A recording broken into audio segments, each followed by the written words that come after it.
Hi, this is Bob from Hobby Concepts, and today I've got an exciting project I'm really looking forward to. I am going to build a King Hauler dump truck.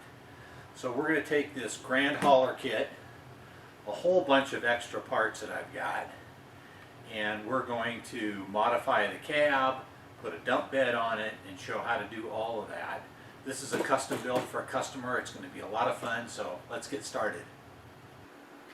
As I get started on this, I know I call it a King Hauler dump truck, but I'm starting with a Grand Hauler kit.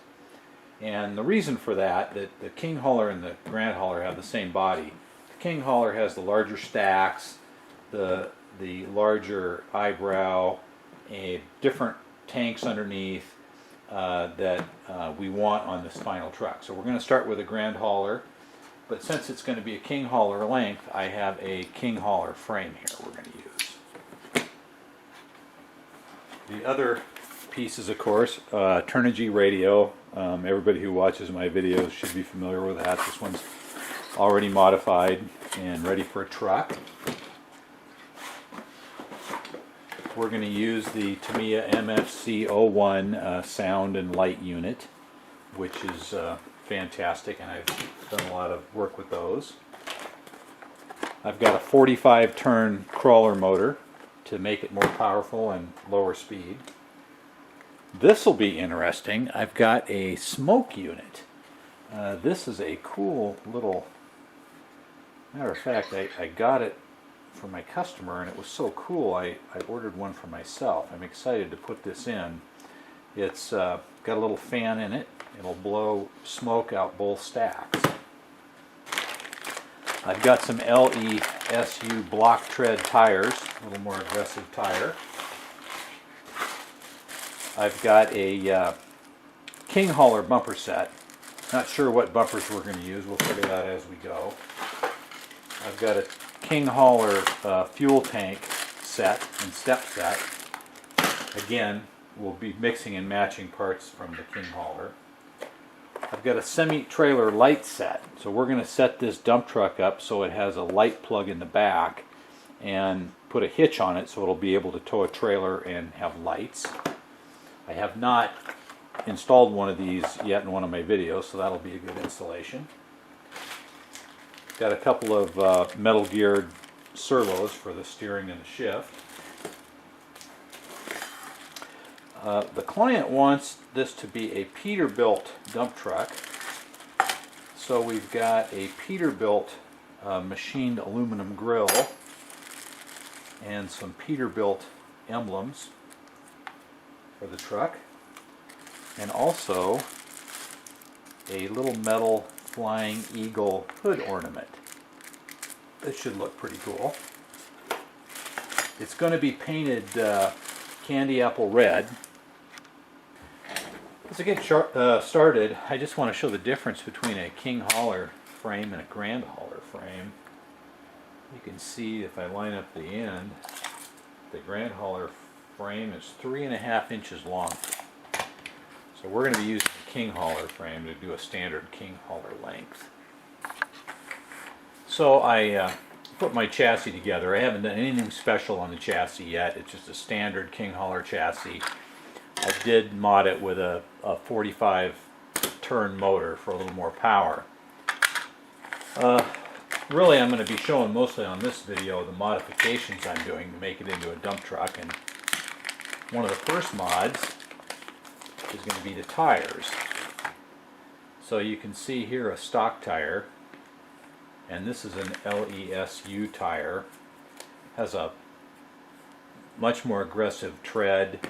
It comes with a foam insert, which will be excellent for a dump truck because it'll give me a little more carrying capacity.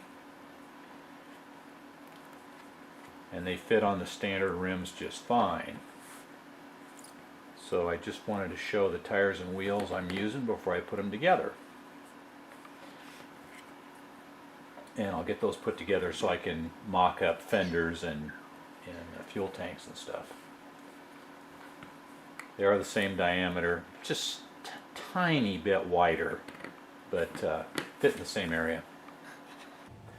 Well, you can see I've got the chassis all done. The only differences from a completely stock chassis, as I mentioned earlier, the tires and the 45 turn motor.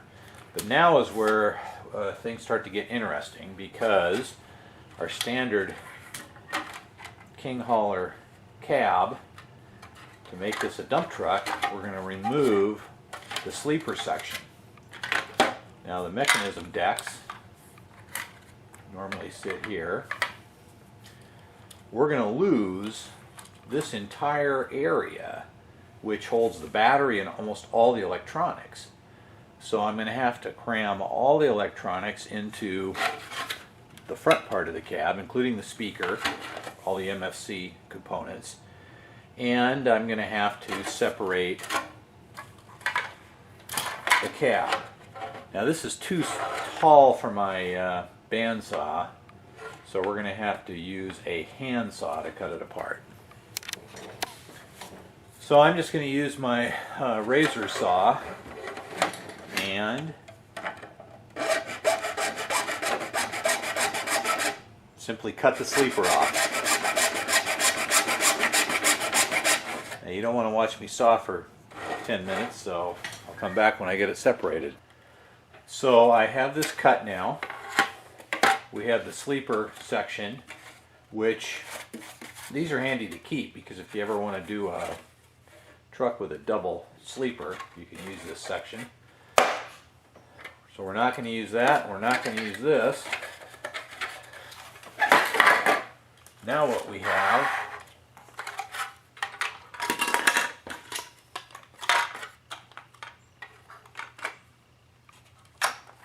is that. And there we're going to have our dump bed. This is going to look great. So my next project will be to clean up this ridge around the back, and then I'm going to build a bulkhead for here that's removable, so we can have access to the inside.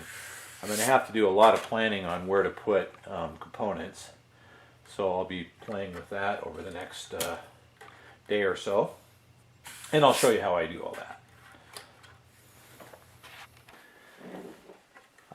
I took the lip that was on the back and cut it off with an X-Acto knife and then sanded this smooth.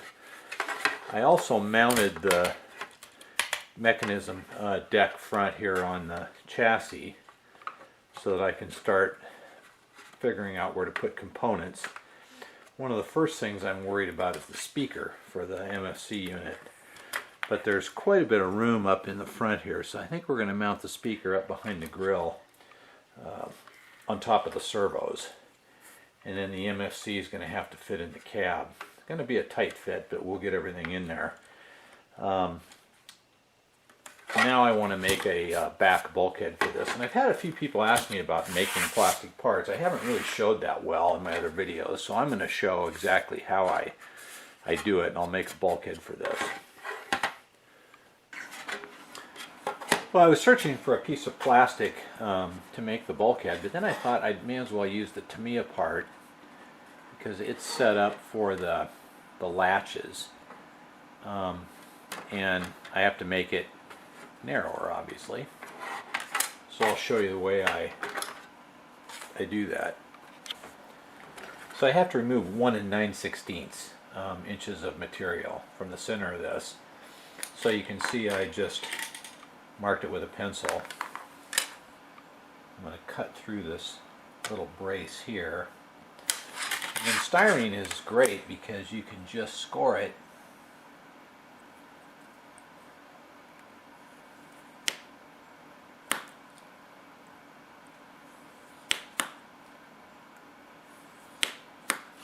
with an X-Acto knife,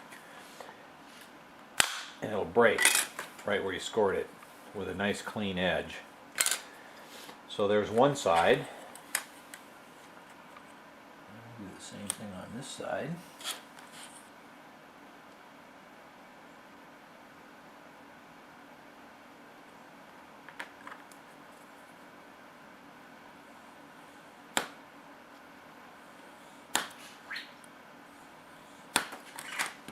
You don't have to cut all the way through, you just have to score it. Make sure I'm cut through that brace there and do the same thing.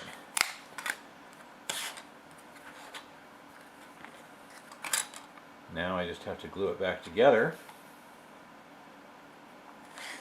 and I'll have my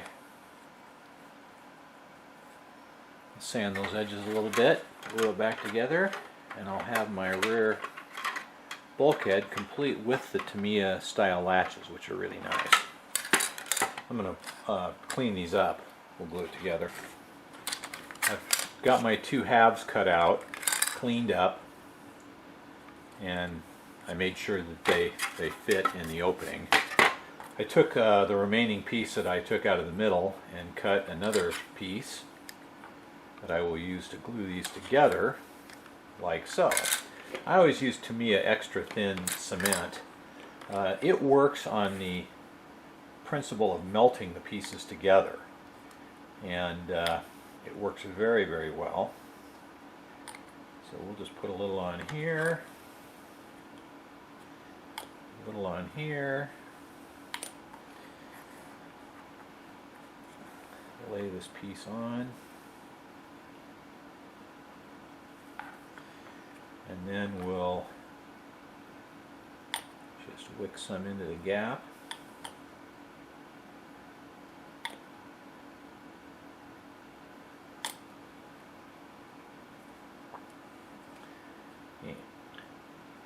And on the back side.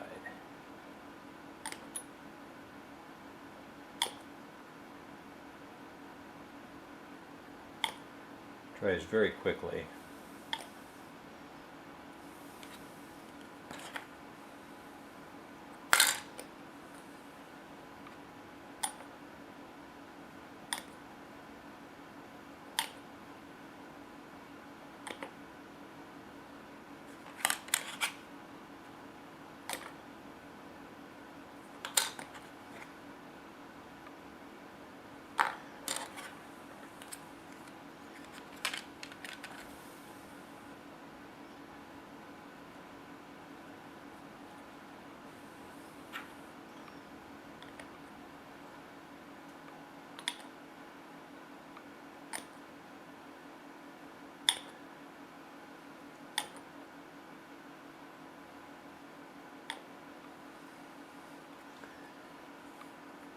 And here's my bulkhead, just like that, using the standard Tamiya latches. Now I'm going to let this dry for a while,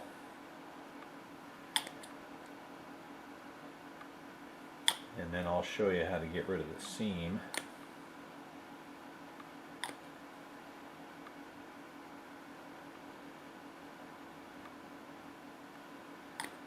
We'll just add some extra. This actually melts the plastic enough that it forms like a soupy plastic material to help fill the gap, at least to start with. So we'll let that dry for a little bit. We'll come back and do some seam work on it. One other thing before I putty it, I'm not going to use these two holes in the bottom, the bolt holes that hold the bottom clips on. So I'm going to go ahead and fill these holes, and I'll just do that by first gluing a small piece of thin plastic I cut over each of the holes, and then we'll fill those at the same time as the seam.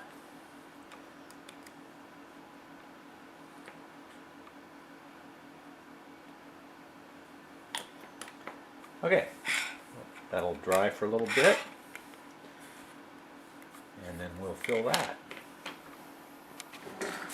To fill the seam, I use Perfect Plastic Putty. This stuff is awesome. It's easy to use, and it dries quickly. So we'll just squeeze a little out here.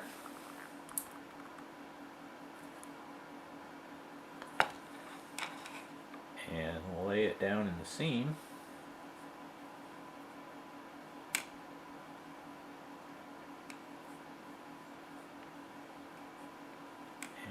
Wet sand it later. And the same thing with those holes. Just fill those screw holes with it.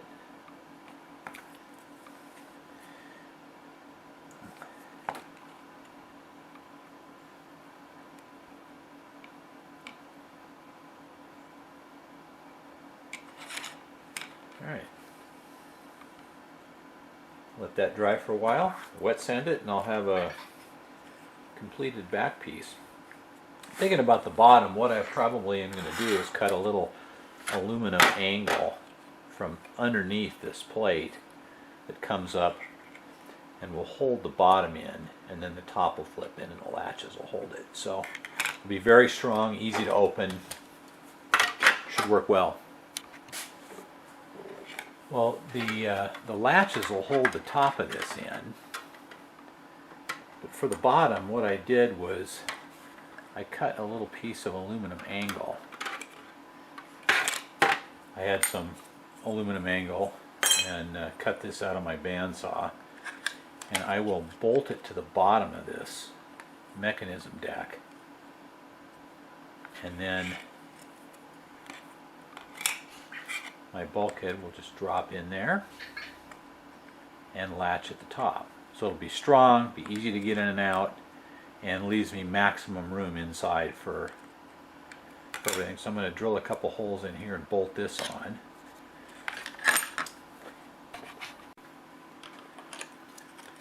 I bolted on my little bracket, and the panel fits in there just fine. So I'm going to go ahead and bolt this down, bolt the body on, and then I'll test fit the panel. I mounted the little Tamiya clips up, just temporarily. Body's bolted on solid. And the panel just drops in, clips in just like a standard King Hauler panel. So that nice and solid, easy to use. Turned out quite well. So I think I'm going to end this video right here as part one of the dump truck build. Had the cab all set up. In the next part, I'll probably start laying out some of the electronics inside and build a speaker box and test fit some of the exhaust system, that kind of thing. But should be a real interesting build. I think dump trucks are just awesome. This is looking like a really good one. So if you want to keep watching this series, please subscribe. I appreciate all my viewers. Thanks for watching.